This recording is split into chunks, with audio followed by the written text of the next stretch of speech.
doing?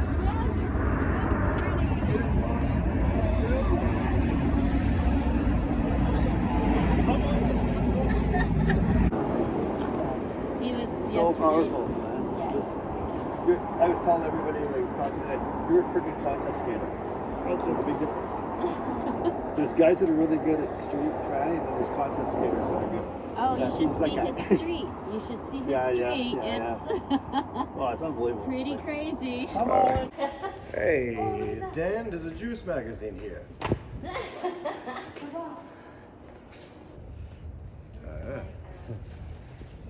He's so cool. Oh, there he goes.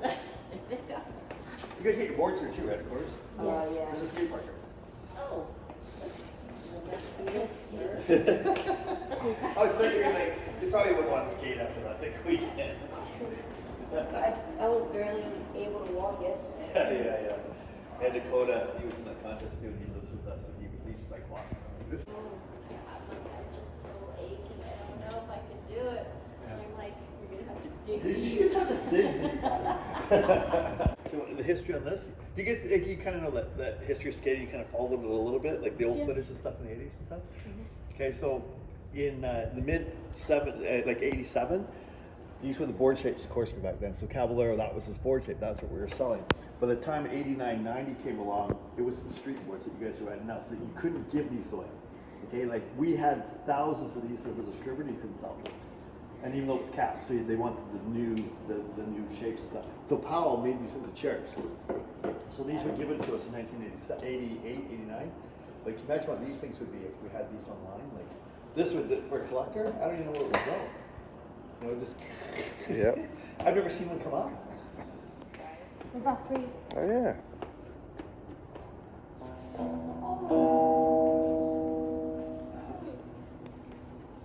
Papa? Oh, I like that guy. Didn't have the. Can I? Mm-hmm. Yeah.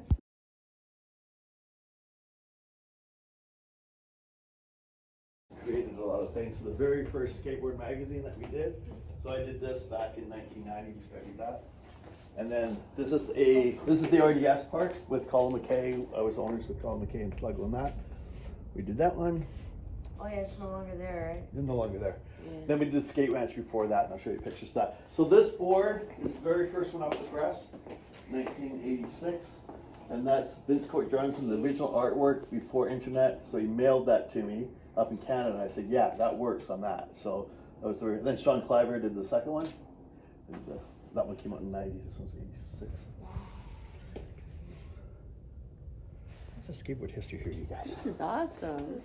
That's And crazy. you guys have seen this shot before, probably one of the most famous shots in skateboarding history. This one over here. I agree. Tony, Cab, Lance, Yeah. McGill. Yeah. They just signed it over themselves.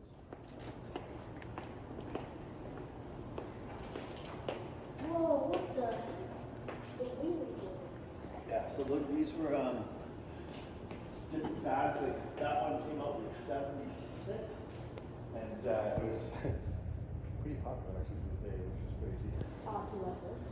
And then you guys kind of know that. That's how it all started, right? 2x4 metal wheels, nailed one on a 2x4. That's kind of late 50s, early 60s.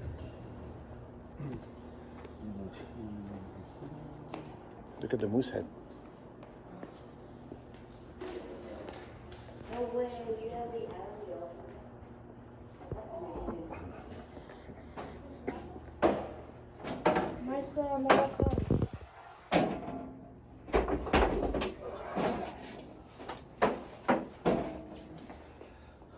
Oh, I like. Can I? Yeah, for sure. Oh, these are so cool. I know. That was made by First Nations guy in Vancouver Island. So I'll give you a little history here. So, okay. So that movie was big back in the time, Leaving the Cube. It's the first really skateboard movie. So this here, I set a Guinness Book of World Records in 1979. It still stands today. So where we were for that event, there was a bigger venue called the Coliseum right next door, and that's where that was in 1979. So I was up here in Vancouver, again, before YouTube and internet and all that, right? So there was a world record that was set out of California by a guy named Steve Cathy, who wrote for GNS back in the day, my hero.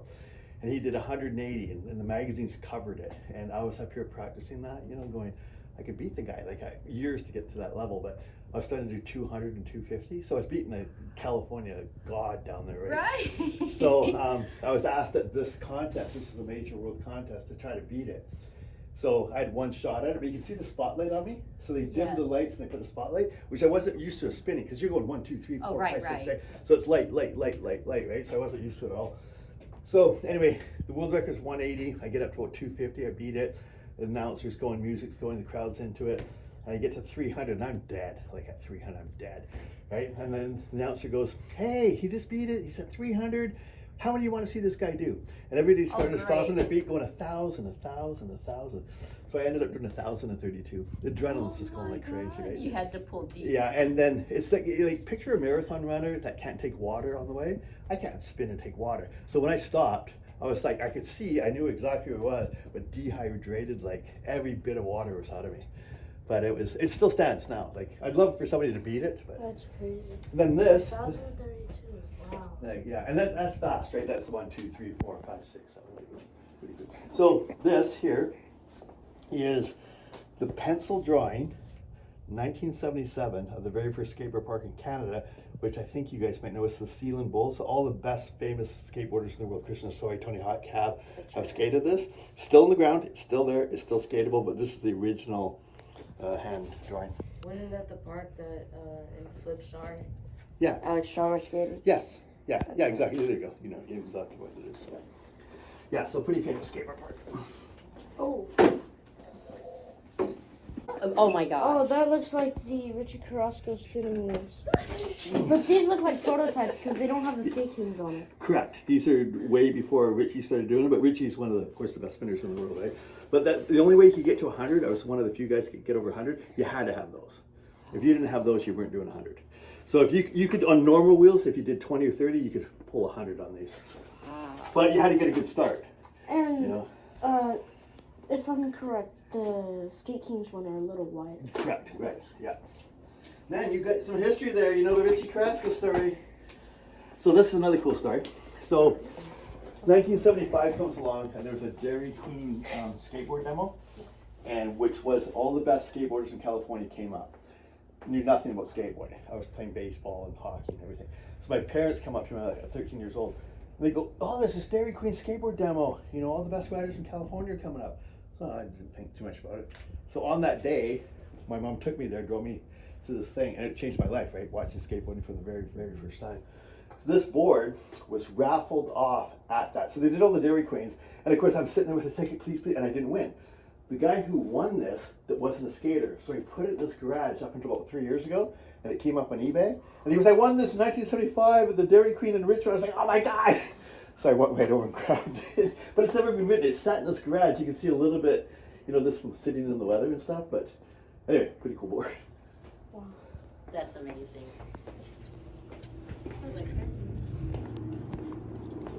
So what we do here is we supply every skateboard shop in Canada with a lot of their inventory. So now you'll see the warehouse for everything.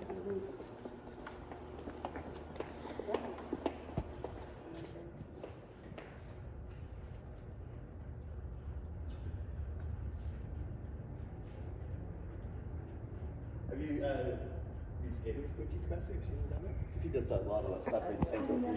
I Yeah, bought but- the boards for Santa.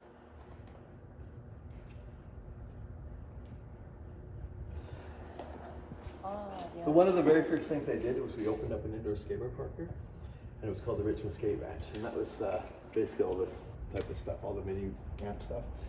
So we had the very first mini ramp world contest here. So that's Neil Blunder, he was here, Tommy Guerrero, and this is Colin McKay at a very young age, and that's when our magazine first came out. So he did the ad for us. He's reading the magazine, but he was like, of course, like the 12, 13-year-old that went on to become one of the best. This is the demo that Tony and I did in Toronto. Chris has them. Oh, Grizzly has them. Yeah. That's fun. Who's that? That is. Alex Stromer. Oh my God.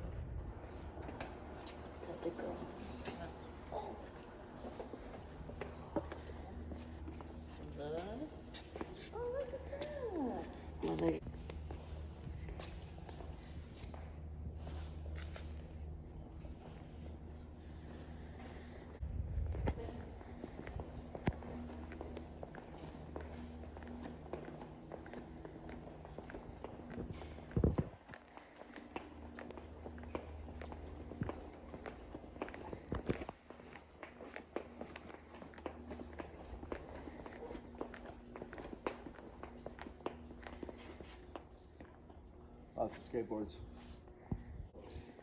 He started riding for this company called Suavecito, which is a big hair pomade company. And we put their company in a video that we did with Killian. And then all of a sudden, you want to sell it in Canada? I was like, we know nothing about barbershop stuff. We're a skateboard distributor, but it's a very good seller. But a lot of the stuff we carry is connected to skateboarding somehow, some way. You know? So actually over here.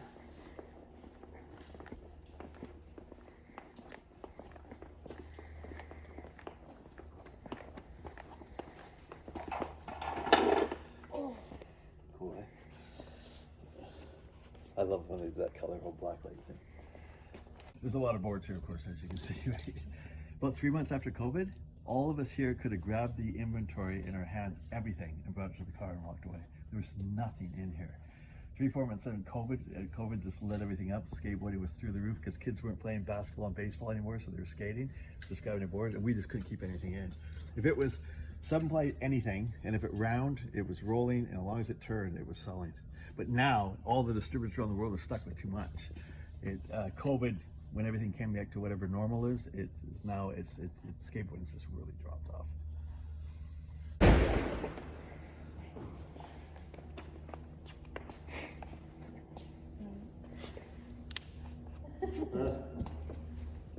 There you go, guys. If you come here and you see these,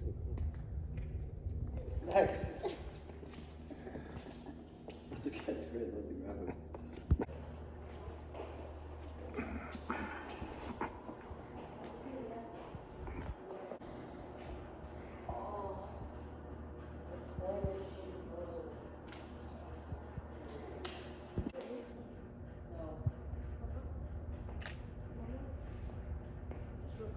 Mesdames et messieurs, ceci est l'annonce de l'embarquement pour le vol Air Canada Express 8806 à destination de Seattle.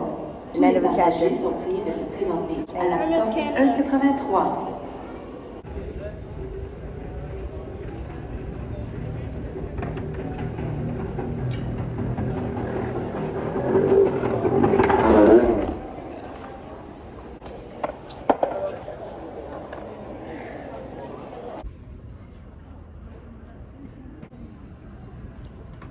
three.